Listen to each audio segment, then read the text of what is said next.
घंटी की आवाज सुनकर गीत और छवि दोनों ही चौंक गई।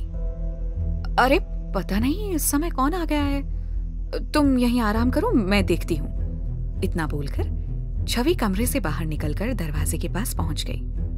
वो और गीत दोनों इस फ्लैट में अकेले रहते थे, इसलिए वो दोनों कभी भी किसी अनजान इंसान के लिए दरवाजा नहीं खोलते थे।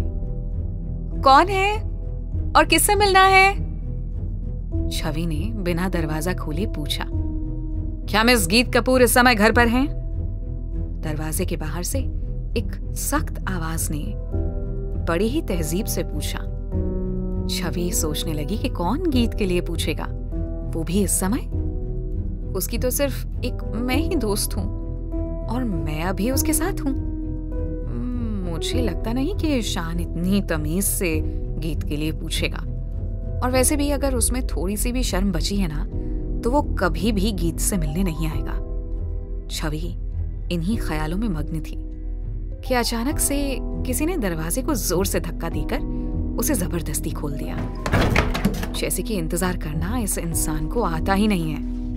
छवि इस तरह जबरदस्ती दरवाजा खोले जाने से घबरा गई, पर जब उसने दरवाजे से जबरदस्ती अंदर घुसते 5 पहलवानों को देखा तो उसकी तो सिट्टी पिट्टी ही गुम हो गई।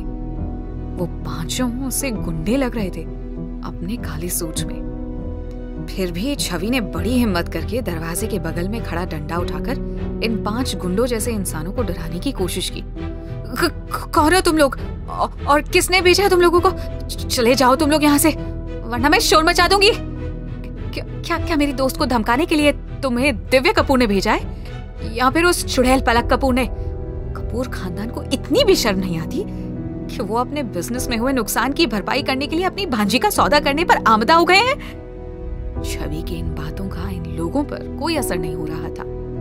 वो उसकी बातों को नजरअंदाज करके अंदर कमरे में गीत को ढूंढने के लिए चले आए। कमरे के दरवाजे से ही उनको एक दुबली पतली लड़की बेड पर लेटी हुई दिखी, और वो तुरंत ही समझ गए कि हो ना हो यही गीत है, क्योंकि गीत और छवि के अलावा कोई और इस फ्लैट में नहीं रहता था। उन्होंने तुरंत अपना फोन निकाला और किसी को फोन करके बोली, सर मिस गीत कपूर यहीं अंदर फ्लैट में है। छवि को समझ में नहीं आ रहा था कि वो इस परिस्थिति में क्या करे। वो पुलिस को फोन मिलाने के लिए सोच ही रही थी कि तभी उसने देखा कि उसके फ्लैट में एक हैंडसम आदमी आ रहा है। इस आदमी ने क्रीम कलर का सूट पहन रखा था, और इस रंग में उसका सांवला चेहरा और बड़ी बड़ी आंखें इतनी आकर्षक लग रही थी कि छवि की निगाहें उसके चेहरे पर ही चिपक गई थी। क्या ये कोई मॉडल है?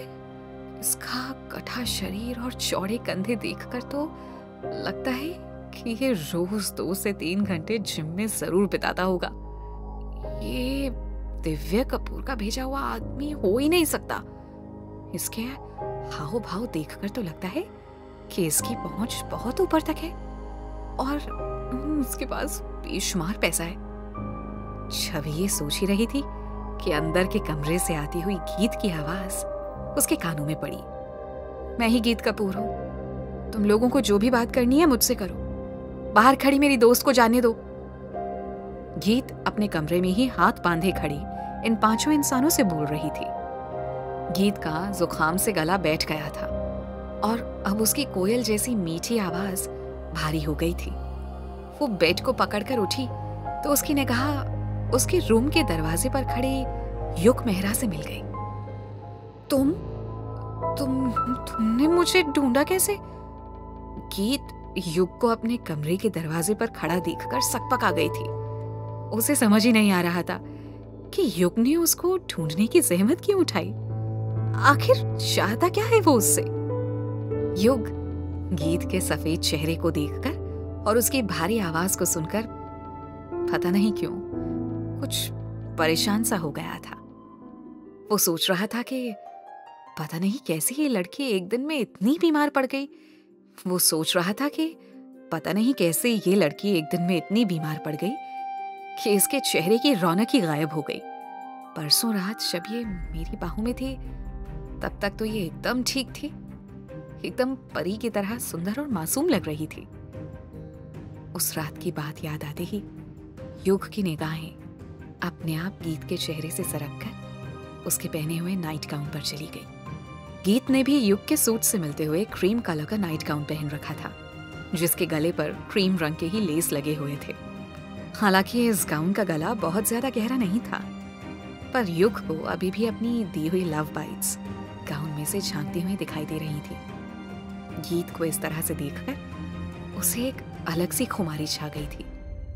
उसे यकीन नहीं हो रहा था कि वो जो हमेशा भावनाओं से परे रहता था, आज इन मदहोश कर देने वाली भावनाओं के चक्रव्यूह में फंसता ही चला जा रहा था।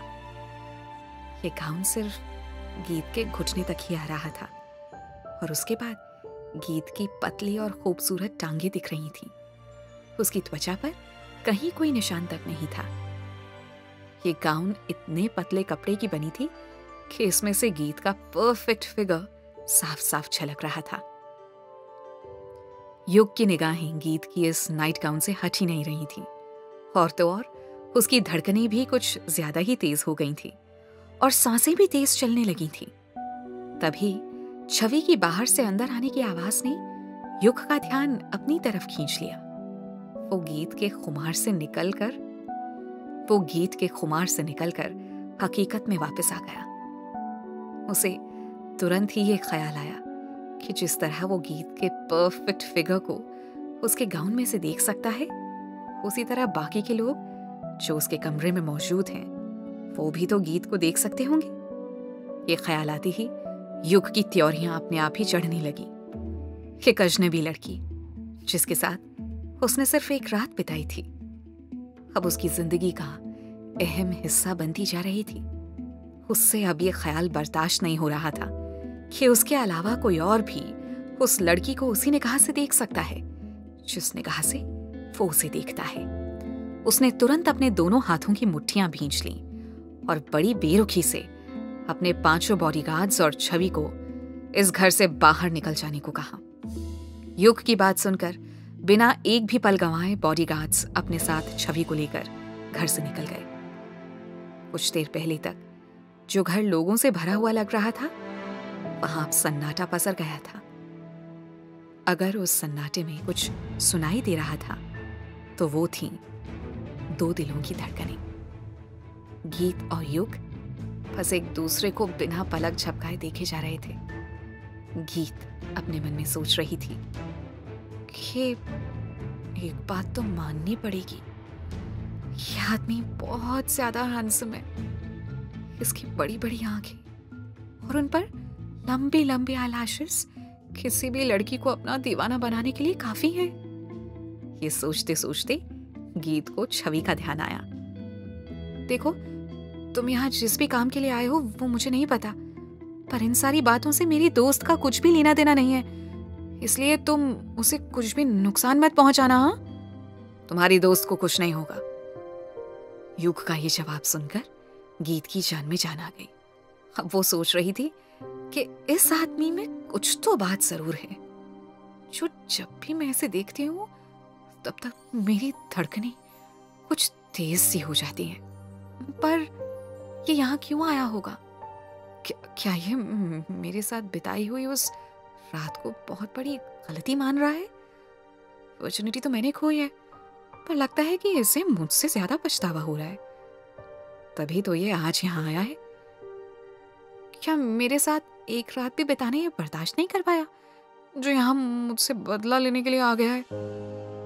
इतना ख्याल मन में आते ही गीत के दिल में कुछ चुभा। उसे पता नहीं क्यों कुछ तकलीफ भी हुई, पर उसने अपने चेहरे पर अपना दुख झलकने नहीं दिया और आवाज को काबू में करके बोली, देखो मिस्टर मेहरा, मैं उस रात नशे में थी और इसीलिए मैं गलती से आपके रूम में आ गई थी। उसके बाद जो कुछ भी हुआ उसे हम कैसे भी करके बदल तो नहीं सकते हैं, इसलिए उस रात के लिए सिर्फ मुझे दोषी ठहराना बंद कीजिए। आप भी बराबर के जिम्मेदार थे, क्योंकि बिना अपनी मर्जी के आप मेरे साथ रात बिताते ही नहीं। गीत की इन बिना सिर पैर की बातें सुनकर युग को गुस्सा आ गया। उसने अपने होंठ गुस्से से जोर से दबा लिए, जिससे वो इस नादान लड़की पर चिल्लाए नहीं। वो अपनी बड़ी भूरी आंखों से बस गीत को घूरे जा रहा था और अपने मन में सोच रहा था कि क्या ये लड़की बिल्कुल सटकी हुई है? क्या इसे वाकई में ये लगता है कि मैं इसके साथ रात बिताकर दुखी हूँ? क्या इसे इंसान की भावनाओं की बिल्कुल भी समझ नहीं है? या फिर ये जानते बूझते मुझे और मेरी भावनाओं को अनदेखा कर रही है? युग के इस तरह से उसे घूरने से गीत सकपका गई। उसे लगा कि उसने कुछ गलत समझ लिया है और युग को कुछ ज्यादा ही बोल दिया है। हो सकता है कि युग उसे डराने नहीं बल्कि किसी और काम से यहाँ आया हो। वो युग से सॉरी बोलने की सोच ही रही थी कि तभी युग ने अपने बैग से कुछ पेपर्स निकाले और गीत के पास आया। वो उसके हाथ में उन पेपर्स को देते हुए बोला, ये मेरे और तुम्हारे बीच में एग्रीमेंट के पेपर्स हैं। इन्हें ठीक से पढ़ लो और साइन कर दो। युग ने कुछ सेकंड्स के लिए ही गीत का हाथ पकड़ा, पर इतनी ही देर में गीत की सांसें तेज चलने लगी थी। वो समझ नहीं पा रही थी युग की नजदीकी उस पर इतना असर क्यों डाल रही है। युग पेपर्स देने के बाद गीत से 2 कदम दूर खड़ा हो गया तो वो जरा संभली और उसकी सांसें भी वापस अपनी सामान्य गति पर आ गई। अब वो अपने हाथ में पकड़े पेपर्स को घूर रही थी और घबरा रही थी कि पता नहीं इन पेपर्स में क्या लिखा है। उसने डरते हुए युग से पूछा, अग्रीमेंट? मतलब मैं कुछ समझी नहीं।